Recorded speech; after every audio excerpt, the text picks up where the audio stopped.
Bwana Yesu asifiwe.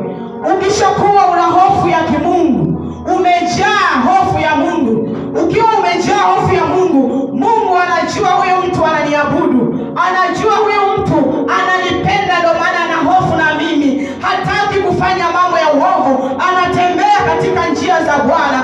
Ukishajaa hofu ya Mungu, Mungu anajua wewe ni mtoto wake, lazima atakufungulia mambo ambayo yalikuwa yamefungwa. Utaona baraka, utaona neema, utaona kibali, kwa sababu ndani yako iko hofu ya Mungu. Bwana Yesu asifiwe sana. Amen. Mungu anapendezwa na watu wenye hofu ya kimungu. Bwana Yesu asifiwe sana.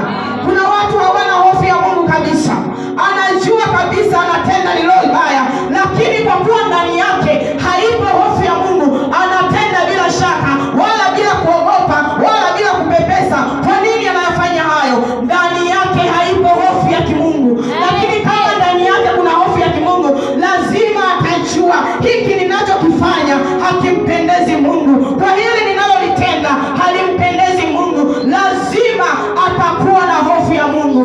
Bwana Yesu asifiwe sana. Funguo ya kwanza, zingatia ya kwamba funguo ya kwanza ni kujaa hofu ya Mungu. Bwana Yesu asifiwe sana. Ukishajaa ndani yako hofu ya Mungu, utaona mkono wa Bwana, utaona Mungu akifungua maisha yako. Bwana Yesu asifiwe sana. Maana Mungu huwa anapendezwa na wale ambao wamejaa hofu ya Mungu.